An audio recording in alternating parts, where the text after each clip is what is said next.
Okay, Sri Isopanisad, mantra 10.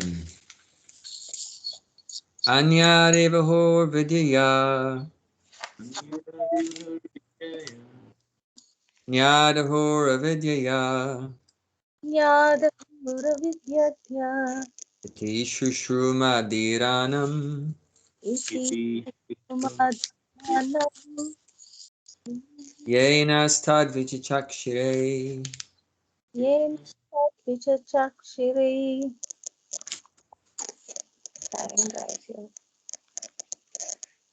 Okay, who was first last week?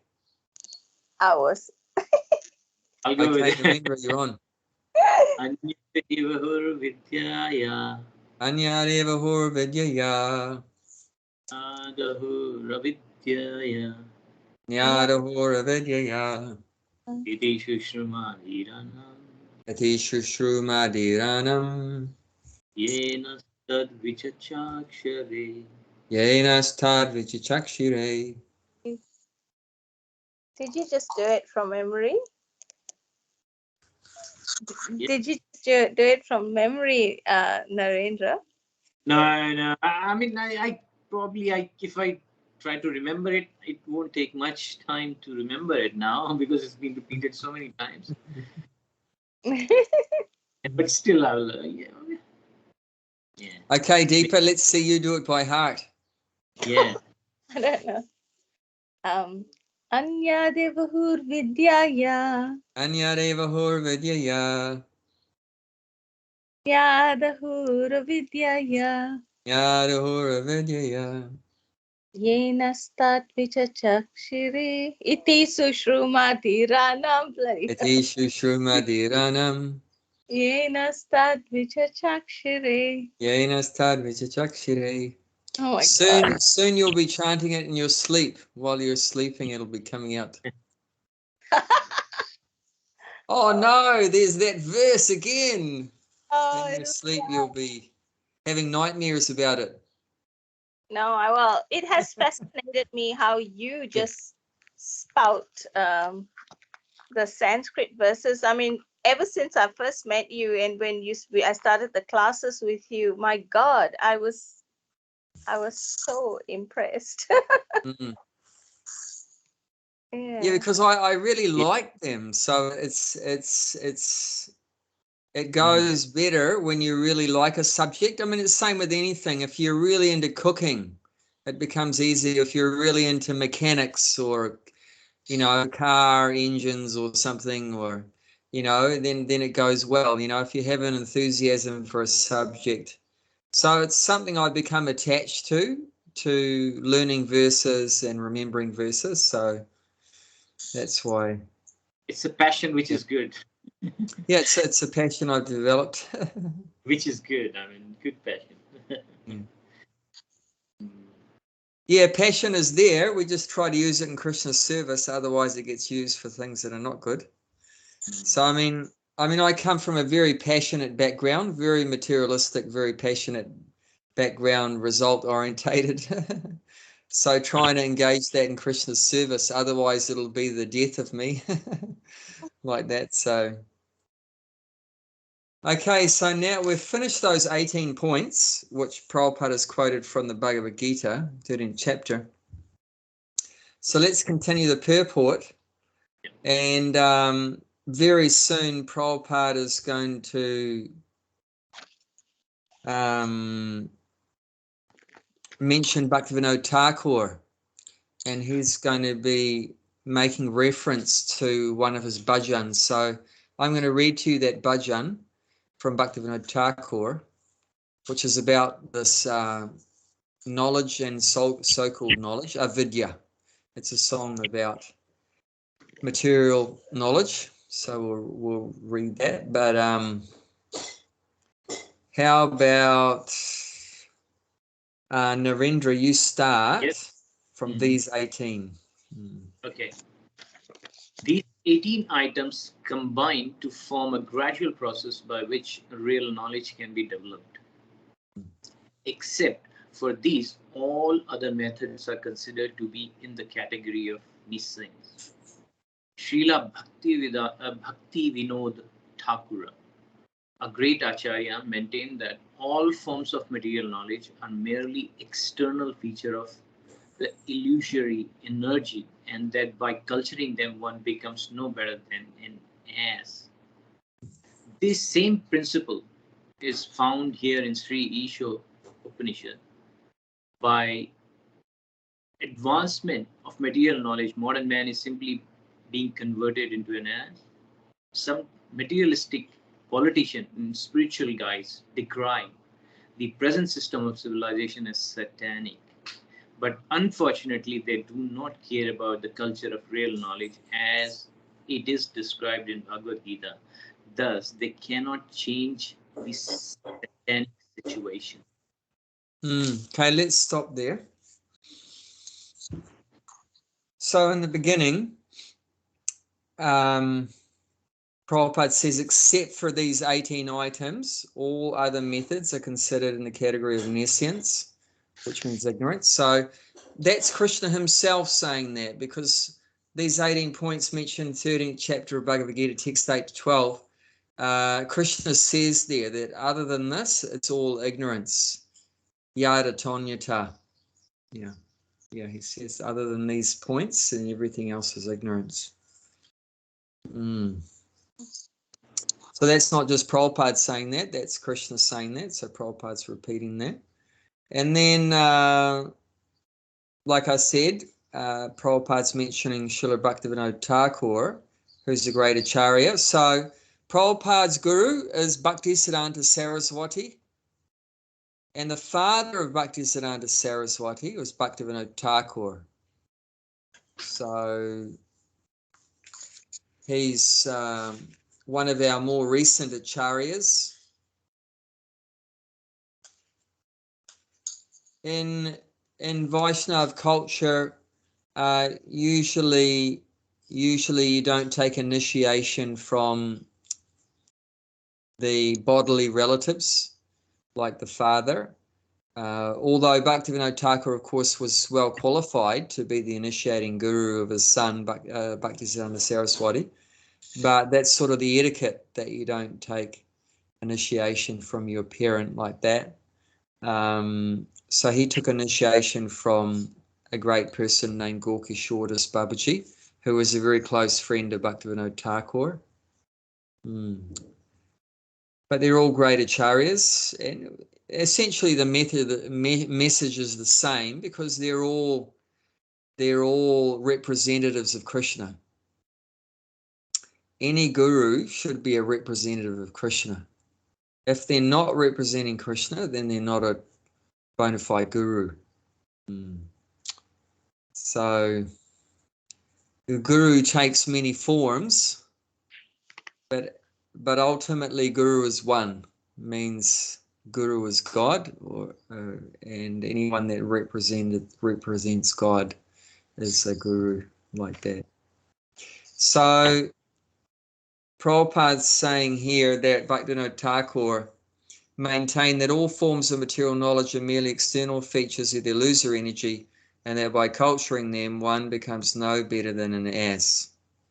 So this is actually coming from a bhajan, which I'll read you the title, and if you like in your own time, you can look it up on the internet, or if you've got a songbook, Songs of the Vaishnava Acharyas, there's different covers, but it's called Songs of the Vaishnava Acharyas.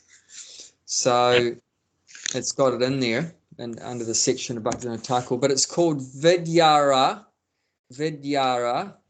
so Vidyara, Vilase, Vilase.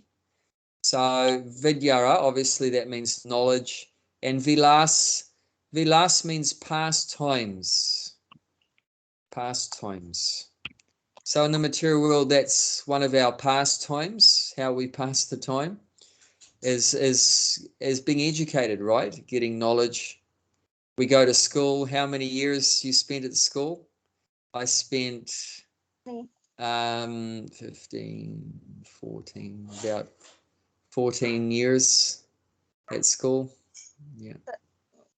Not counting university. No, Count University. I only spent 1 year. I did a diploma. I did a shortcut diploma. So how many years you both spent at university? I mean, at school altogether, education? 15, I think. Yeah, 15. 15 Yes. a year. School. 17 or 19 years. Yeah, something like that. 19. Yeah. So it's a good chunk of our lives, and maybe the best part of our lives. Now, youth. I think from kindergarten right up till I finished uni, and not counting postgraduate studies. I mean, professional exams. Yeah, and then later on, even in working time, right? You're always learning more stuff and Yeah. like that, and doing courses and so many things. So I'd say about that's definitely one of our pastimes, is trying to get knowledge. And of course, then we read books and all kind of things from the libraries, and novels, and fiction, non-fiction, science fiction. So there's so much stuff we're trying to cram in our head. So what does Bhaktivinoda Thakur say about that? So I won't read the Bengali. It's a Bengali song. It's from a series of poems called Sharanagati. So Sharanagati, many beautiful bhajans there. So this is one of the songs from Sharanagati by Bhaktivinoda Thakur. So it's 6 verses. So I'll just read the English. Amazing what he says. With great confidence, I pass the time in the pleasures of mundane learning. I never worshipped your lotus feet, O Lord, but now you are my only shelter. Reading on and on, my hope grew, for I considered material knowledge to be life's true path. That hope was fruitless. That knowledge proved feeble. I know now that all such knowledge is ignorance. So that's nescience. I know now that all such knowledge is ignorance. All mundane knowledge is but the power of the Lord's illusory energy, Maya, and an impediment. Impediment means an obstacle to your service. It makes an ass out of the eternal soul by bringing about infatuation for this temporary world. So there's see, Prabhupada mentions that about an ass. So here it is in the song. That material knowledge makes an ass out of the eternal soul. How does it make him an ass? Because it makes him infatuated about this material world. Infatuated, you know what infatuated means? Uh-huh. You both know, right? Yeah, Yes. yeah. Yeah. Just completely enamored and absorbed and intoxicated and like that, just drowning in. Or you always think of that thing. Yeah. Infatuated means you're thinking constantly about that thing. Yeah. And that's true. We're so absorbed, isn't it? Everybody in the material world so absorbed in the material world, in their bodies, other people's bodies, their work, money, making more money, how to avoid losing things, how to gain more things. It's all materialistic thoughts, isn't it? Mundane thoughts, day and night. Even and in the daytime we're thinking about it, at nighttime we're dreaming about it, and people always talk about it. When people get together, they talk about, did you hear what he did to her and she did to him, and and there's this really good way of making more money, quickly and everything. So so much mundane talk is going on, and we're thinking about it. So continuing, here is one such as. So he's talking about himself. So we were reading, right, the 18 points. You remember what the first point of knowledge is? To respect others. I cheated.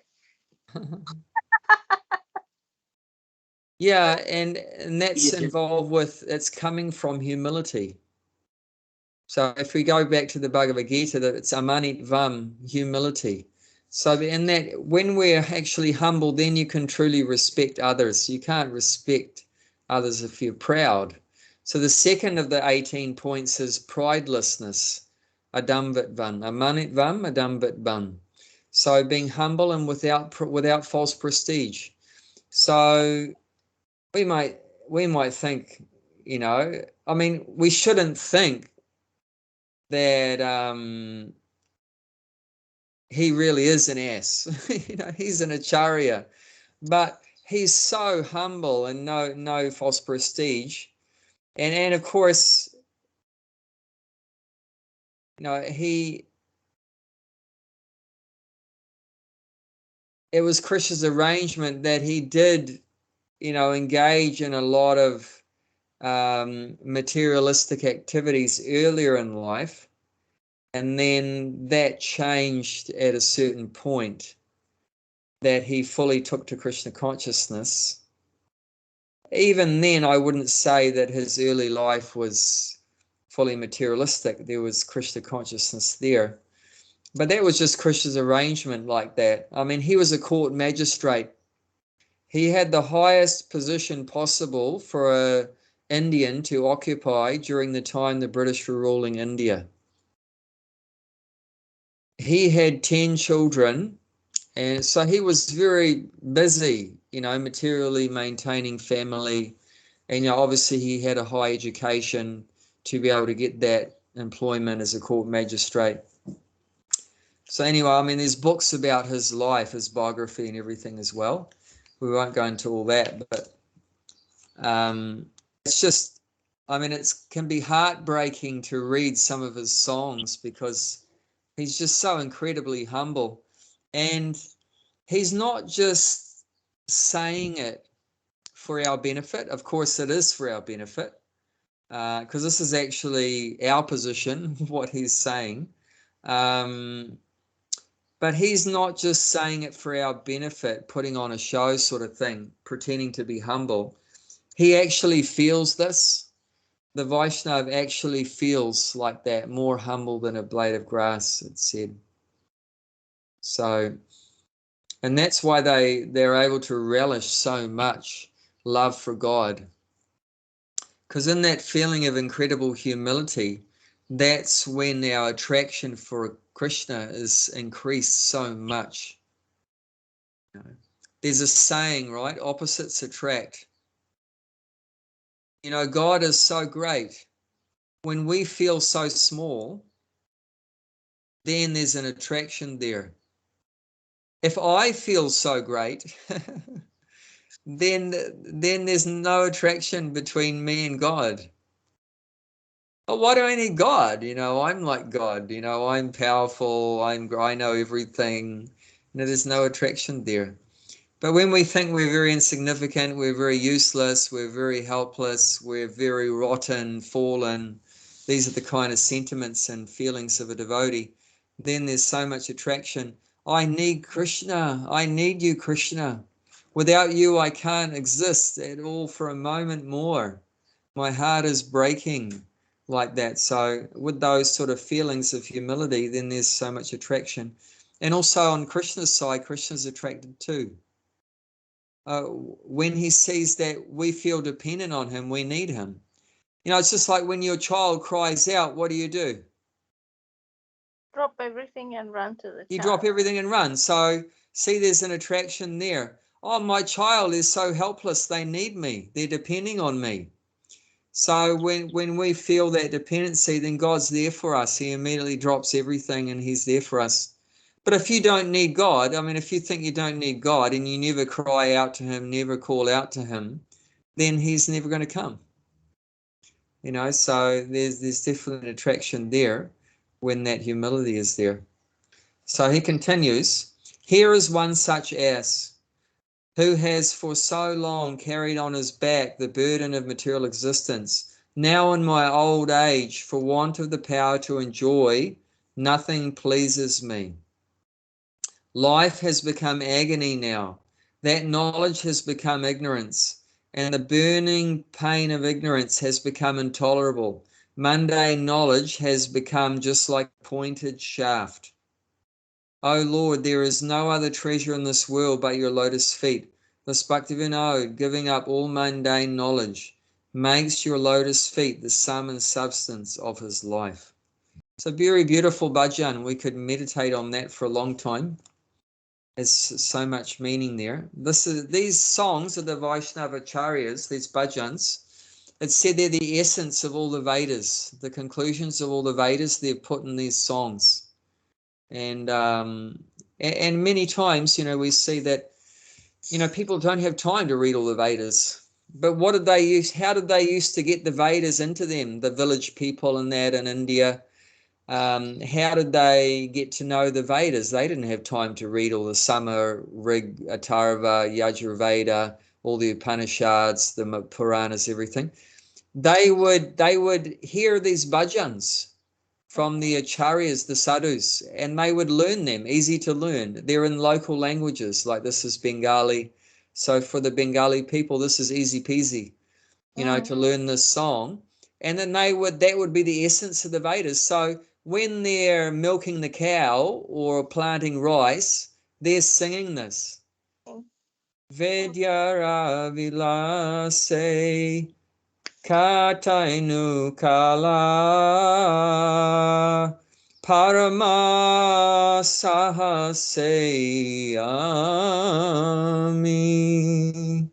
Parama sahaseyami. So they're singing these bhajans while they're doing their work, and they get a grasp of the essence of all philosophy or knowledge. So nice. And they probably didn't go to university or any big studies, or even in Vedic studies, they may not have had all the Brahminical education and everything like that, and Gurukul may not have gone to Gurukul very long. But just by hearing and reciting these bhajans, they have the essence of all knowledge. So,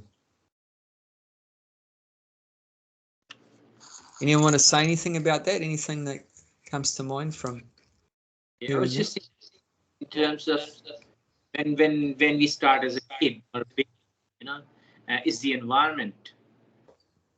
So if your parents, your society you live in is all materialistic, now if you look at that, anybody who in India especially, you have to go through the education, they don't even think or question anything. I mean, they're just following it like, it's like herd mentality. Oh, everyone has to go to school, everyone, whether that's right or not. I mean, it's so the baby who's born, he doesn't have any choice. It's the environment. I mean, that might depend on, where he's born because of his previous karma or something.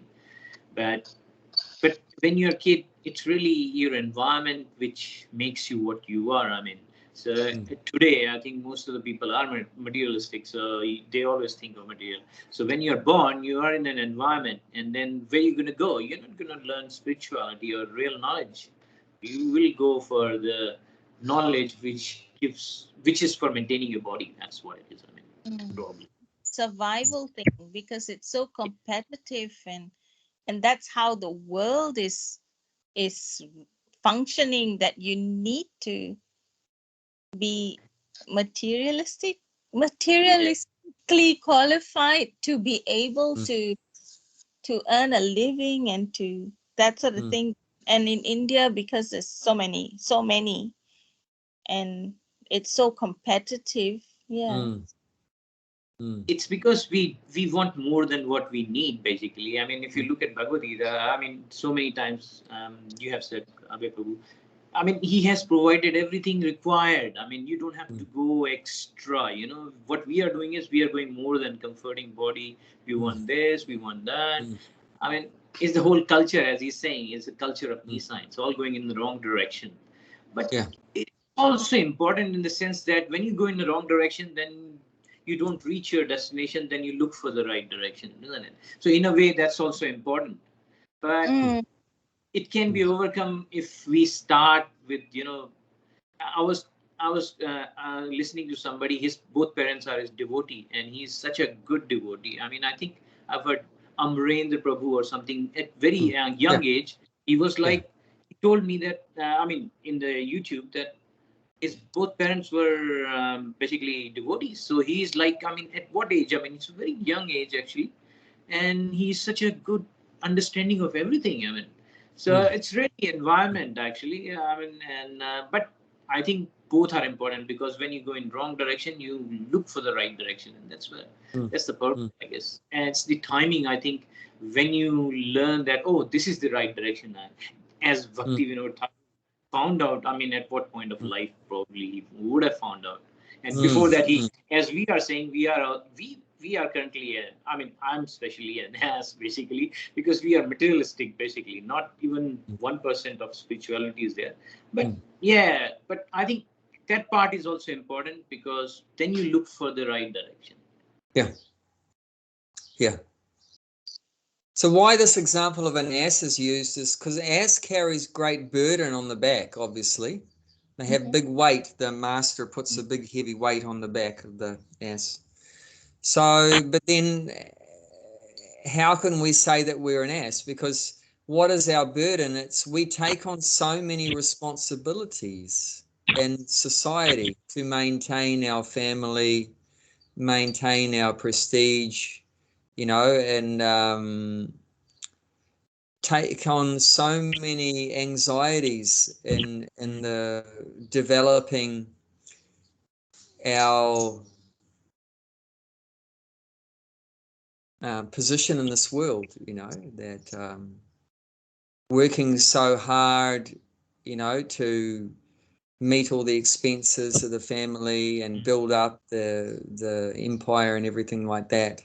And in that way, you know, our time passes in our life. And then as is mentioned here, then when old age comes, you've done that for all the time your body was healthy, worked so hard for establishing yourself in the world. And then the senses don't work anymore in old age. You can't see properly, can't chew your food, you know, teeth are gone and digestion doesn't work, and your back doesn't work, and all these kind of things. And then it's very frustrating. You can't enjoy sense gratification anymore. And then all that knowledge that you've got, which was for the purpose of making money and everything, is all useless. It's all completely useless. So that's what he's saying there. We took on all that burden, and ultimately what was the result? Nothing. Just simply the result was we got old and everything starts to fall apart. And then, of course, materialistically, death is coming. You don't know what it is, and it's a scary thing, fearful thing. We think that's the end of life, but of course it's not. And that's all ignorance, of course. So that's what he was saying. Mundane knowledge has become just like a pointed shaft. It means like it's piercing our heart. Our heart becomes pierced by all this life of ignorance. That we think we're the body. We think that when the body's dying, then that's it. We're finished. So it means very painful. It creates a very painful situation. You know, and we have so many anxieties. When I die, what will happen to my wife? What will happen to my children, my grandchildren? Who's going to look after my grandchildren, my empire, my great estate and everything? Who's going to take care of that? So it means constantly so many anxieties, so many fears and anxieties are like constantly piercing our heart like a pointed shaft. And that's all because of that materialistic knowledge.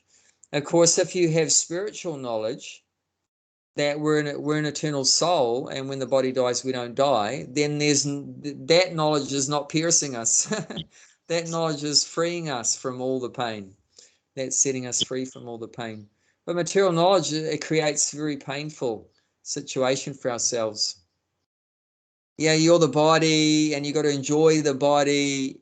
Okay, you know, that's the philosophy that, you know, you got to enjoy the body, and the more money you have and the more education you have, you're going to enjoy the body more. But what happens when the body doesn't work anymore? And then immediately that knowledge becomes poisonous. that knowledge that you got, that you're the body and everything, and you know, money's going to make you happy, and a bigger house is going to make you happy, and a better car is going to make you happy, and that knowledge turns around and shoots you in the foot. You know, it becomes very painful. You know what I'm saying?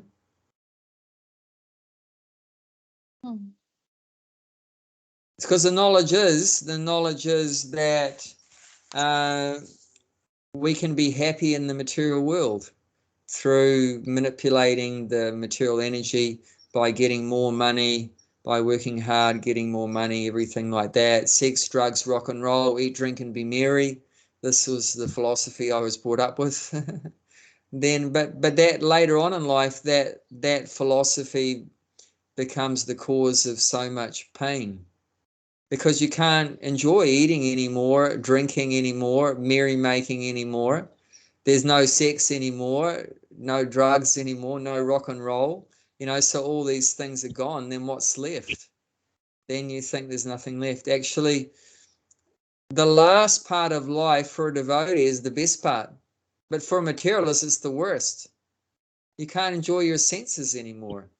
But for a Krishna conscious person, a self-realized person, later on in life, it just gets better, because later on your senses become weaker, so they don't disturb you so much anymore. There's not so much afflicted by lust, greed, and anger and so forth anymore. The senses are weaker, which is good for spiritual life. And you've accumulated more and more spiritual knowledge over the years, so you become a bit more wiser, and you know more about Krishna and more about the soul and everything, and you've done more devotional service, and it's all adding up. So your spiritual bank account is increasing, and you, over time, you become more disgusted with the material world and more attracted to spiritual life. So later on in life, we can look forward to, you know, it gets even more better. But that's the opposite for materialistic life. It just gets worse and worse. You know, for someone that's thinking they're the body, and then the body starts breaking down. And I know Prabhupada quotes one man, he said to a doctor, I haven't finished my plans. You give me one more year of life and I'll give you $1 million. But what can the doctor say? You know, of course he wants the million, but can he guarantee? Can the doctor guarantee someone another year? And, you know, the guy's saying, you know, give me another, why does he want another year of life? Because he hasn't finished his plans. So what are these plans? This is the burden.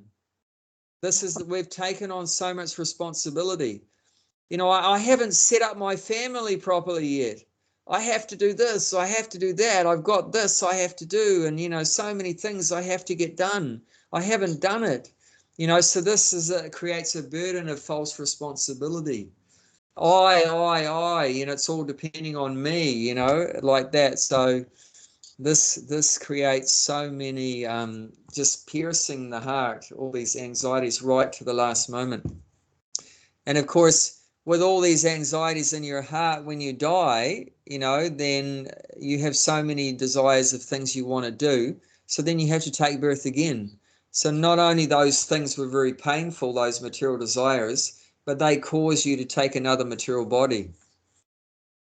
You know, one man was very, very attached to his family and wanting to protect his family always, and then he died in due course.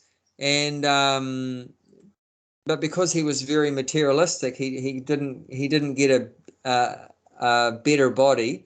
He got a worse one. So he took birth as a dog, but he took birth as a dog in the neighborhood of his family. So his previous wife and children and that were in the house. He had died. He took birth as a dog, and then he had that desire. Let me protect the family, because that's what dogs do, right? They protect the property and the family and stuff. So, but his previous family didn't really understand that this dog was our father, so they would chuck rocks at him and everything like that. You know how people treat dogs, especially in India. I mean, in the West maybe they get treated okay, but people throw sticks and stones and everything at dogs and all kind of things like that. So they were throwing stuff at him, and he was their father in the previous life, but because of attachment and feeling so much responsibility, towards protecting my family, that caused him to take birth as a dog like that. So does that make sense? You don't want to say anything about these points? Yes. So if we don't want that burning pain at the end of our life, then we have to get some spiritual knowledge, And of course, whatever material knowledge we've learned, if it can be used in Krishna's service, this is an important point. If it can be used in Krishna's service, then we use it. If we can make some money and use it in Krishna's service and so forth, then that's very good. However, whatever knowledge is not favorable to spiritual life, not favorable to Krishna consciousness, we have to throw it out. Like he said here, giving up all mundane knowledge. Yeah. Yeah. So whatever is, like this part of the knowledge is that we're the body, right? So that obviously has to be rejected. The knowledge that material things make us happy. No, it's not correct. That has to be thrown out. So all this, so-called knowledge that's contradictory to Krishna consciousness or not useful, then you throw that one out like that. But things that can be used in Krishna's service, then it's no problem like that. Does that make sense?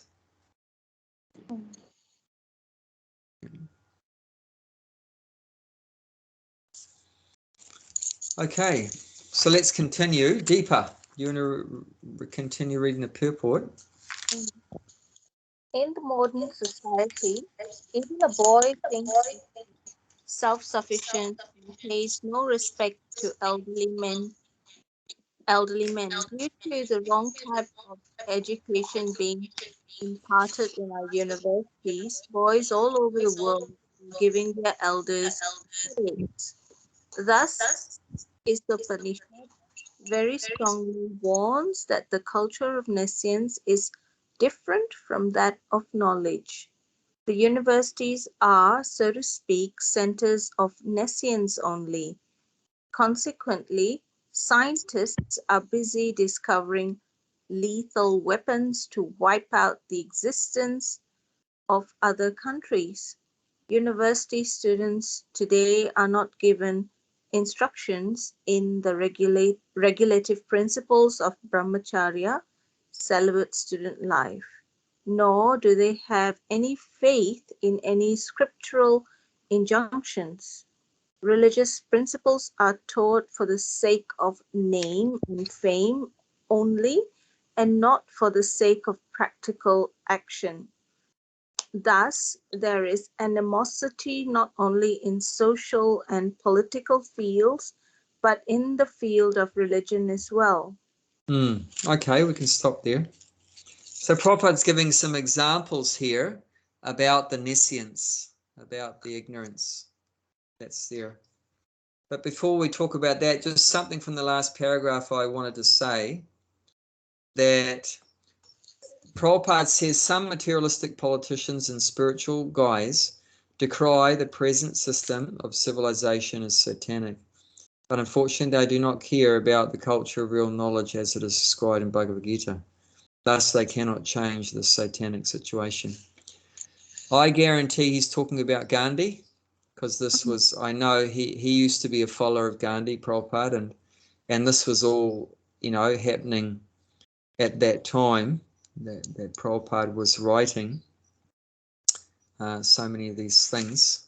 So Gandhi, of course, was a politician, but he was like a saintly, a kind of saintly, looking like a saintly kind of person, and into simple living, definitely making kadi, right? making his own cloth and living a simple life and everything. And he often mentioned Bhagavad-Gita, but he didn't really follow it and the principles of it. And so therefore Gandhi was criticizing a lot modern civilization, like he's saying here, is satanic. So he was, really putting down, modern civilization and wanting to go back to a more simple, natural life. But at the same time, he didn't really take up the real knowledge of the Bhagavad-Gita. And therefore Prabhupada finishes off, thus they cannot change the satanic situation. So he didn't really manage to affect the real change he had hoped. Of course, he got killed and by an Indian, and the very people that he wanted to get independence for and freedom and everything. And Prabhupada makes that point that in materialistic service, you can never really please anyone. No one's ever pleased. No one can question how much Gandhi did to try to please the Indians, for the benefit of India and to please Indians. He worked so hard for so many years to try to please his fellow Indians, and yet he ended up getting killed by an Indian. So that's the point, that materially no one's ever satisfied by the service that we do. However, if you do a little bit of service for Krishna, he's fully happy. So it's more better to invest your time into trying to please Krishna, trying to serve God, than trying to please every other Tom, Dick, and Harry. Because, that in materialistic society, we see that, people are never satisfied, no matter how much you do. They're never happy. So the situation wasn't changed. Can you say that, India is really any better off, after the British were thrown out or whatever? No, it's still materialistic, very materialistic, and they like that. And people are still not happy. So actually, Prabhupada sent a letter to Gandhi just a few weeks before he died, and saying you should get out of politics and become a preacher of Bhagavad-Gita, because you're such a respected person. You're so highly respected. If you become a preacher of Bhagavad-Gita, then people will listen to you. But it looks like he didn't either see that letter, or if he did, he didn't follow it, because he stayed in politics, and within a few weeks he was shot dead. So, and Prabhupada said in the letter, you should get out of politics, otherwise you will have a very bad end. He said that. Prabhupada said in the letter, you should get out of politics, otherwise you'll have a very bad end. And he did, so people have all these airy-fairy ideas, we want to make the world a better place and everything like that. But if they don't take up the words of God, then we're never going to be able to get anywhere. That's something I just wanted to mention, because that's what he's referring to. That's what he's referring to here. So, material knowledge is not going to help us get out of the situation. We've got into this situation through ignorance. So more ignorance is not going to, you can't use ignorance to get out of ignorance. You need real knowledge, spiritual knowledge, to get out of ignorance. So, thinking that let's advance more and more materialistic knowledge is going to help us to solve all these problems. Let's create more technologies like that, bigger universities, more technology and everything is going to help to solve the problems we have with diseases and overpopulation and everything like that. It's just creating more problems. See, what we do, we use knowledge, our so-called knowledge, to try to counteract the problems. So one problem comes, and then you use your so-called knowledge to counteract that problem. But all that, what happens when you try to counteract a material problem with a material solution? Yeah, create more problems. You had one problem, but then you end up with like many problems. So many problems. So It's just like get the some. You get what's it's that? like it's like the variants now, you see, with COVID. Yeah. We're just Yeah. getting more and more tangled up. The more you try to counteract the suffering with our mundane knowledge, the more we get entangled and suffer more. We would have been a lot better off if we just took some ginger and black pepper and honey or something, rather than get into all this stuff, and just accept, well, there's always going to be some diseases. Anyway, So I mean, that's a big subject. we are at the wrong place for the solution. Solution is in the spiritual solution. Solution has to be spiritual, not the material. If it's on material plane, it's going to entangle you. I mean, as you said, as we have seen hundreds years ago, have you heard about cancer? Or 200 years ago? Nothing. People, I mean, naturally, you might have it, but we are naming it, going so deep. We are confusing ourselves. But you don't have to. If somebody naturally dies, I mean, that's natural, right? It should happen naturally, not interfere with nature, because that's a system created by God. And if you try to interfere, you're trying to be God or something. But and I think the example you gave, the other one was about the jigsaw puzzle. If you don't know the whole picture, you will never be able to solve the problem, solve the puzzle. So if you only have half material picture, you don't have the other half or the complete picture, you won't be able to solve the problem. So that's the problem. I think the solutions are spiritual rather than material, and we are keep going on material. Trying to solve materially. I think. That's what the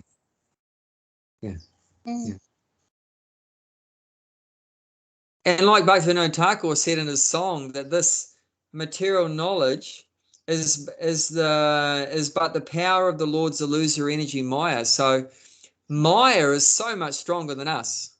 So I mean, you're trying to counteract Maya. Good luck, because Maya is so much more stronger. The only way you can overcome Maya, do you know what that is? To serve Krishna? Yeah, I mean, is there anyone more powerful than Maya? I mean, definitely not us, but is there anyone? Yes, God is more powerful than Maya because it's his energy, so it's under his control.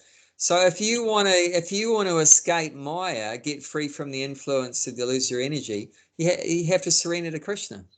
And that's what Krishna says in the Bhagavad-Gita, 7th chapter, text 14.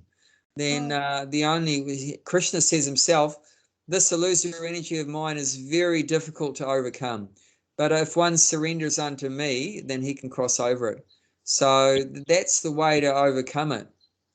But if you try to go against the material energy, okay, we're going to get rid of all the diseases. Then Maya's going to say, oh, really? Okay, I'll make sure you're the first one to get killed by the disease. So like that, you're never going to defeat Maya. You're never going to do that. If God made Maya, I mean, obviously he has, but why he has made it so difficult, I mean, to overcome? Because God, what's the reason behind that? I mean, I'm just wondering. I mean, it's because he wants us to learn. I mean, the cause of there being an illusory energy is us. We're actually the cause of the illusory energy because, see, we had a desire to be God, to be the enjoyer, be the controller. So in order for that desire to be fulfilled, then God has to create a situation where we think we are God. And so therefore the illusory energy is there. So the illusory energy is creating that idea that that this world is for us to enjoy, that we can control things and everything like that. At the same time, the illusory energy frustrates all those desires. So you see, the illusory energy is creating an atmosphere where we can play God. At the same time, it's frustrating those desires because Krishna doesn't want us to continue doing this. He wants us to give it up and come back to him. So the material energies, on one side, giving us facility to fulfill our desires, to imitate God. And on the other side, it's trying to bring us towards becoming detached and frustrated and exhausted materially, so that we'll turn back to surrendering to God. So those two things are going on side by side. And the material energy is so powerful at both of those functions.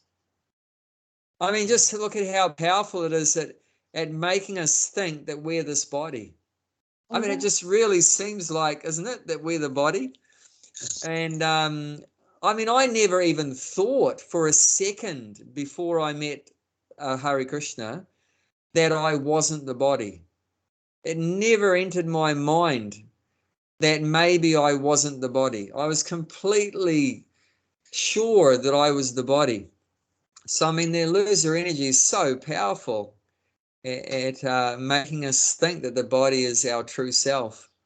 And but it's like ridiculous when you think about it. It's like, how could you possibly think, how could the driver possibly forget that he's the driver and think that he's the car? So it's like we're thinking we're the car and we've forgotten that we're the driver, but the same thing is happening. But the illusory energy is so good that we're so convinced that we're the car. But it's funny, in a subtle way, we actually know, because we say my body, Yeah. like my book or my house or my car, Yeah. as something that belongs to us. Yeah. So there is some sort of a knowing, or that this body belongs to me, but it's not me. Yeah. You know what I mean? Yeah, but we don't really. I think Prabhupada, example like that. We don't say I hand. You say my hand. So when you say my hand, who's mine? That's so he gives an example of that. So you never say my I hand. You say my hand. So I'm separate from the body. Yeah. Yeah. So that's true. And I think it's also true that the Maya is so strong, so that you get you suffer, and then you start asking questions, as you said, look for the real knowledge. Yeah. So that's the purpose of it, to make you ask questions. Say, what am I doing? But as you said, some people like us, maybe me, or so many of them, they spend their whole life, as you said, I am the driver of the car, or I don't see anything else. You're so covered by it, you can't break that. That's the point. And he wants you to break that. I think that's where the questions should be asking. But as you said, you have to have mercy of his. As you said, you find somebody, Hare Krishna, or somebody, a devotee, or somebody who can direct you, you can see. So I think that's probably arranged by him as well, I think, isn't it? Definitely. So, I mean, even in my case, I can see it there that before I met a devotee, I was conscious that I wasn't happy in material life. And I felt very frustrated. I came to the point where I was exhausted at trying to enjoy the senses. And I started traveling around just searching. And I didn't know what I was searching for. All I knew was that I wasn't happy in materialistic life. So at that, God's in our heart. He knows, okay, I think this guy's starting to get ready. I think he's a bit detached from material enjoyment. Let's give him a chance to meet a devotee, so like that, so there's a very close connection between God in the heart and the devotees. So when God in the heart sees the person's, becoming a bit eligible for, hearing from a devotee, he's a bit humble. Like we're hearing, right? The first thing in knowledge is humble and respectful. It's interesting here, Prabhupada, the first thing he says, right? In modern society, even a boy thinks himself self-sufficient and pays no respect to elderly men. So what kind of education is that, that we don't respect our teachers, we don't respect our parents. I mean, it's terrible when you think about it. I mean, I was also educated in that way. You know, you think you're self-sufficient, you know, you don't need anyone. You're equal to everyone else, right? I'm equal to my parents. I'm equal to the teachers. No one's better than me. You know, like that. That's the way we're educated to think, you know. It's all about equality these days, isn't it? Everyone's equal. We're sort of educated to think like that. You know, don't think that because they're older than you, then they're better than you. No, don't think like that. That's how we educate. But it's so rubbish philosophy. Yeah. In India, basically, I mean, when I was in school, we were so respectful of our teachers. I mean, you know, Yeah. Very probably that was from the the culture we had, the guru. So you respect your guru, but I think it's changing now. But yeah, from we used to sir, madam. I mean, we're very respectful to the teachers. Yeah. Yeah, I mean, maybe it's a bit harder for you to relate to it because you're both brought up with some, you know, Indian cultural things, but which is a remnant of the Vedic culture.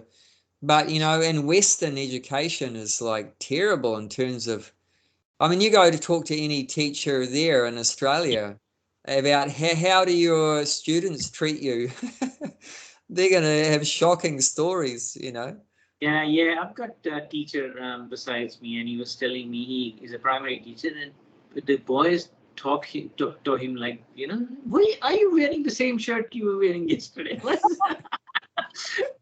And my other son goes to the high school, and when he tells about things, some of the people and how they disrespect teacher, you know, don't even look at them. Well, I mean, what they are teaching, they are doing something else. All those things. Yeah, I mean, it's probably but I think India is going towards that as well. I don't know. I mean, I haven't seen, but when we were studying in school, we were very respectful.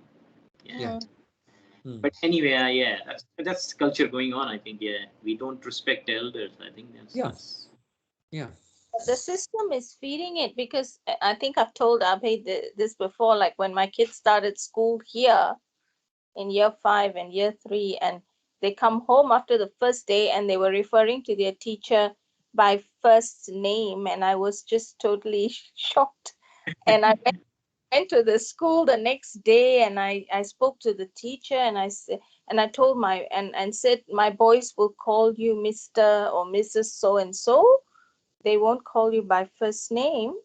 But they said, no, it's okay. I said, no. I said, from where I come from where we come from, we have to respect, and we have to address the teachers so. And I'd like my boys to do that. Yeah. And so they did to some extent, but you know, it was like the peer pressure and the environment. So sometimes they, you know, depending on circumstances, they would just say the first name. But yeah, and then you wonder why there is no discipline and nobody listens to the teacher. I mean, you kind of laid the carpet there for them to do that. So what do you expect, you know? Make them equal. Yeah. So yeah, Prabhupada's pointing out some anomalies in our modern educational system, a lack of respect, and also he mentions about how we're creating lethal weapons to destroy, you know. Prabhupada said, what is this advancement? You know, we've advanced in accelerating death. I mean, what kind of advancement's that? I mean, death is going to happen anyway, but you can speed it up now. You push one button and kill millions of people. I mean, everyone's going to die in due course, but you've just accelerated it. He said real advancement would be to stop death. That's advancement. You know, you develop a process with your technology and everything where you don't have to die anymore. That's advancement. Not advancement as you push one button. You know, instead, before you used to, with a bow and arrow, kill one person, and now you can just push a button, kill millions. You know, so what accelerating death, what kind of advancement is that, you know? So, but actually our process, the Vedic process, is to stop death. You know, moksha, mukti means basically stopping death. And that's the process of devotional service. So that's real advancement of knowledge, to stop death, not accelerate it. And then also Prabhupada mentions that the students are not given instructions to be brahmachari, means celibacy. There's no, in the modern education, I mean, they give sex education, right? That they educate the children in having sex, you know, but previously the education was to have no sex. That was education, not to have sex, you know. So because obviously if you become absorbed in thinking about sex, then what else are you going to learn? You know, then all the other learning stops. You're just thinking about the opposite sex. The whole idea is if you can refrain from thinking about sex, then you can learn about who am I and who's God and what's my relationship with God and everything like that. Otherwise, you know, your brain is just absorbed in lust like that. So there's none of that. There's no brahmachari training anymore. And then he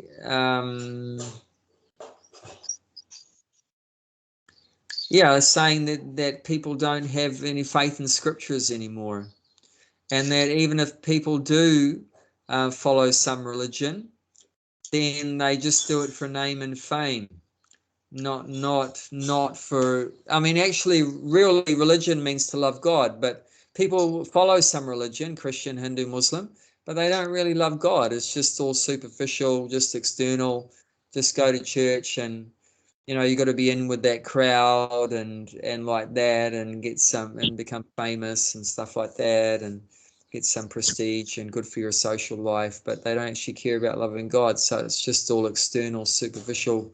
So no real substance there in the religious practice. It's just do all the rituals, do all the religious rituals, but you don't know the purpose behind the rituals. You know, it's like if the child asks, "Oh, why are you doing the arti?" And the parents don't know.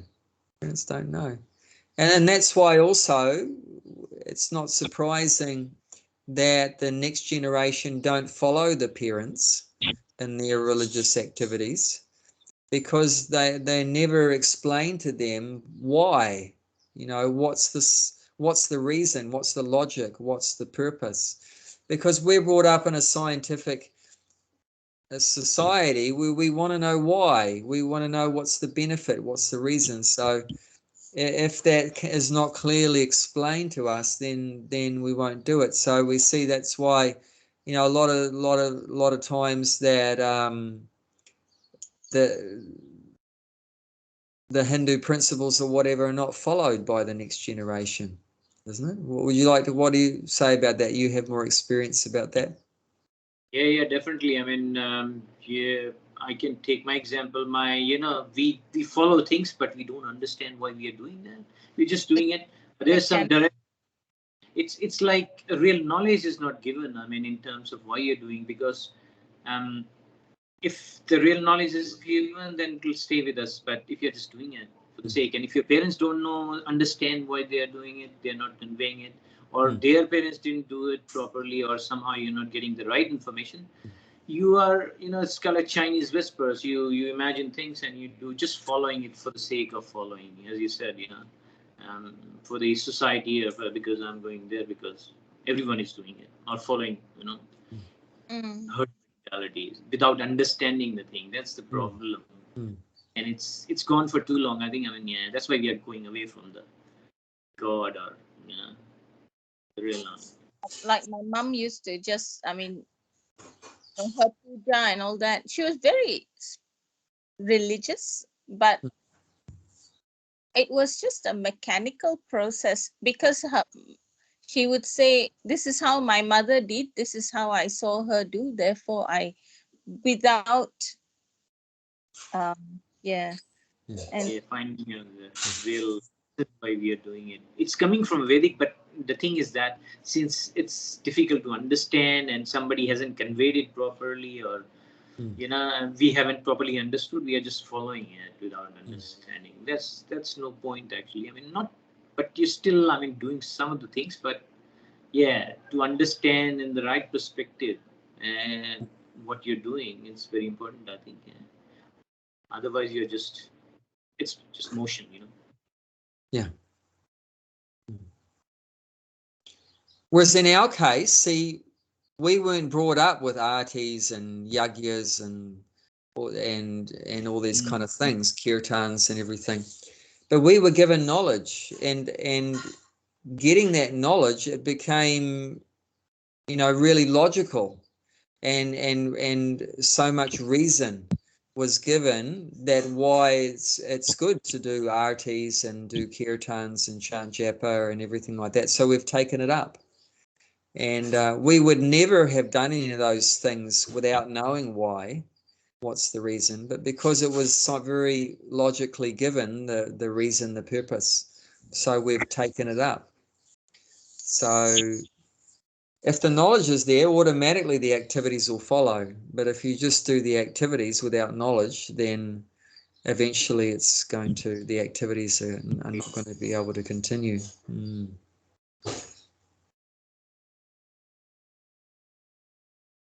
But there is so much resistance, Abhay Prabhu, to any, by the vast majority. I mean, I'm just referring to just a recent, it was the office Christmas lunch thing that they had. And in conversation, something along these lines, came up. And I said, if we have to go back to source, the scriptures, like the Vedic books, and they address all these issues, and and gives all the answers, but they don't. That's something for the Indians, and something, it's not like they don't. There's no curiosity or anything like, or interest, and there's like a resistance. I feel somehow it's packaged in the right packaging, therefore they're not very accepting of it, or at least curious about it. I mean, then there's none of that. They just Is it about the timing as well? I think you can tell anybody something for this is how you should be doing, but the thing is that if they are not at the stage where they are they are ready to receive something different, the timing has to be, I think it's as Abhay Prabhu said, the timing has to be, you have questions, and then you talk about Vedic culture, it clicks to somebody, but it won't click to everyone. It's time, and how, at what stage you are and what situation you are, I think usually that's about. So if tomorrow, if I don't know anything about it, and if you tell me about that thing, obviously I will do the same. I'll say, okay, I don't understand that. So the other thing is that you have to find your own truth. I think the spiritual knowledge is not very physical. It's not material. You have to do something and then realize it, this is what it's working. But to come to that stage, you have to have some kind of inquisitiveness inside you. Okay, let's try this. Otherwise, I don't know. I mean, you're saying deeper about people are not very keen to get this knowledge, but like if we refer back to what Krishna says real knowledge is, it starts with, remember, humility and pridelessness, right? So unless and until you have those qualities, you have no access. You can't get real knowledge. If there's no humility, means if you're proud, if there's no respect there for the devotee, for the speaker, and there's so much proud, and you think you know everything, then basically you cut yourself off from getting real knowledge, and then you just perpetuate the ignorance by that lack of humility and that pride. But but Maya is working very hard to help solve that problem and a lack of interest in real knowledge. And that's and she does that through arranging suffering for us. So, and it looks like we have some very special arrangements she's making on a world scale at this moment, in the Oh, form of COVID crisis and the world order and so many things. So it looks like we don't have to worry about that for much longer, because it looks like some big scale suffering is being arranged there. So hopefully the result of that, one of the results will be that people become a bit humble, and through that suffering, and become a bit more respectful. I mean, I've noticed a change. I know other devotees have, that there seem to be more and more people coming to devotees huh. and expressing that they're confused and that they're suffering. And I mean, there's been a lot of interest in Bhagavad-Gita, for example, than before. More people are wanting to read Bhagavad-Gita, which is a good sign. It means that people are suffering and they're becoming humble. Their pride is slowly diminishing like that. So, and they're becoming a bit more receptive to hearing. So yeah, but yeah, unless and until humility is there, then the pride goes down. You can't get knowledge. It's not possible. But I mean, suffering on its own is really no value either. You're not going to become self-realized just through suffering a lot. But the real benefit of suffering is just that if we become a bit humble, then you become a bit more receptive to some guidance, some guidance like that. Of course, if you can become humble without suffering, that's better. That's a lot better, but sometimes we're not so clever like that. So That's a good. I mean, sorry. Oh, no. I said I didn't get it. I had to have a near fatal accident. My husband really lost his life a year ago with illness. And yeah, we need big wake up calls before. yeah. So actually suffering, we should see it, a devotee sees suffering as a blessing. We don't say, why me? I don't deserve it. I'm such a good person like that. No. So thank you. I deserve a lot worse. Thank you, Krishna, minimize my suffering. And it's brought me to the right path. So like that's the way to see it. Yeah. It said there's 4 kinds of pious people come to approach God. One is those in suffering. Another one is those searching for wealth. Another one is inquisitive. Another one is the seeker of the truth. So that's mentioned in the Bhagavad-Gita in the 7th chapter. Then 4 kinds of persons that surrender to the Lord like that. But the category of in distress is probably the biggest category, more than the others. Definitely the smallest category is seeker of the truth. But yeah, in distress is probably number 1. Then searching for wealth, because I mean that's why a lot of people go to churches and temples and that, looking for wealth, right? They go to God. Why did they go to God? For the supply. Because they wanted some.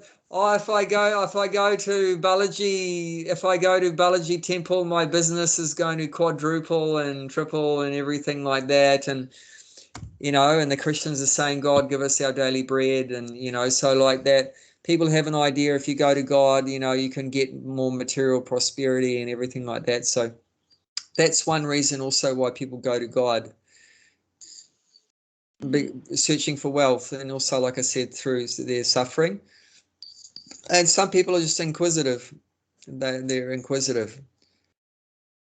Like they see Hare Krishna singing and dancing on the street. What are those guys doing? What are they up to? I want to find out what's going on there. So they're a bit of inquisitive mind like that. So they come towards God like that. So in search of the truth. A lot of people don't have a good, I don't know, like they don't see the Hare Krishnas in good light though. It's like you're just singing and dancing on the street, you're wasting your time, you're just, not not contributing, not doing anything useful. Because I mean, if I think of he's never said anything like that to me, but my father always, whenever I speak with him, and he said, so, the way he asks is like that, is that, so are you still with the Hare Krishnas? It's as though it's like a passing, something that will pass. Yeah. So like, I mean, it's very, Yeah, I mean, people see it definitely different ways, but the main thing is that, like chanting on the streets, it attracts people's attention. One time, an advertising agency was training their people in advertising. Do you know what example they gave of the best advertising? It was the devotees chanting on the street. oh wow. Because when devotees chant on the street, it attracts everyone's attention. Everyone. Whether it's, like you say, it might be unfavorable attention or favorable attention, but it attracts your attention. I've actually experienced, I was chanting with a few devotees on one street. Actually, the people driving the car were looking at us so much, they crashed into the car in front of them. They were so much attracted to the Harinam, they forgot they were driving the car and they crashed into the other car. So that's the, and that's good. I'm not saying it's good they crashed the car, but it's good that they're attracting attention, because somehow people are thinking Hare Krishna. Now, if people think, I love Hare Krishna or I hate Hare Krishna, that doesn't matter. But the main thing is that Hare Krishna has gone into the brain like that. So whatever the sentiments are don't matter so much. But they still get benefit from, those Hare Krishnas, they're so lazy, they never worked a day in their life and everything like that. Actually, one of those people you're talking about, like your father, he was thinking, these Hare Krishnas, they just sing and dancing, they don't do any work. So one time he went up to them and he was loudly saying, I bet you guys never worked a day's honest work in your life. And he grabbed one of their hands and he held up the hand and he looked at the hand, and then his mouth just fell open. Because how you can tell if someone works hard or not is if their hand is really rough and worn and cracked and everything, blistered and everything. And he'd never seen such a hard-working hand. This devotee, he was beating on the drum, the mridanga, for about 8 hours every day. There was cuts on his hand and blisters, and it was all his blood, and he had bandages and everything like that. He picked the wrong person's hand to look at. It was just the most hard-working hand. And then he realized that, oh my God, this guy works so hard. So it's just there's different kinds of work. But they think that the only kind of work is in some factory or some office. But we're working hard to serve God, but that they don't understand that. But I mean, I work from morning to night, 7 days a week, in the garden and that. And so, but yeah, they just see us sometimes chanting on the street and they think we don't, like that. Prabhupada said that they think there's no other job other than breaking rocks. Because like in the prison, that's the punishment given to the people in the prison, is they have to spend the day breaking rocks with the sledgehammers, which is a very horrible job. But Prabhupada's point is in material life that, that people are so ignorant, they don't think there's any kind of work other than just working like an ass, working hard to pay the bills. But, there is, we're working hard to get liberated from material life and not come back. So we see that, why work hard just to pay the bills? That's not the most important thing. That God automatically arranges anyway that you're going to get what you deserve, according to your past karma. The main thing that we should endeavor for is to get liberated from material life. See, that's not automatic. The soul getting liberated from the material world, that's not automatic. That you have to work for that. But you're getting a certain amount of happiness in your life and a certain amount of suffering in your life. That's predetermined. You understand that? That's your karma, right? So it's already predestined how much you're going to get happiness and how much you're going to suffer in your life. It means you can't really change that one. And it's already going to come. Whatever you're destined to get is going to come to you. And of course, people may not agree with that, but I mean, I've had a lot of really amazing experiences that I've realized that's true. That, and just like no one looks for suffering, right? Does anyone go out? I'm going to look for some suffering today, but it comes to you anyway, right? So the same with happiness. So whatever happiness is destined to come to you, it comes. You don't have to work for it. It's gonna come to you anyway. In terms of how much food you have, how much money you have, everything like that. And of course, some endeavor has to be made, but these are interesting things. But definitely the main endeavor we have to do is if we want to get liberated, that's not going to happen automatically. That's something we have to work for. So that's the main emphasis for a devotee. Anyway, we're over time. Yeah. Thank you. Hare Krishna. Thank you very much, everyone. Thank you. Have a nice week. Hare You Krishna. too. Thank you.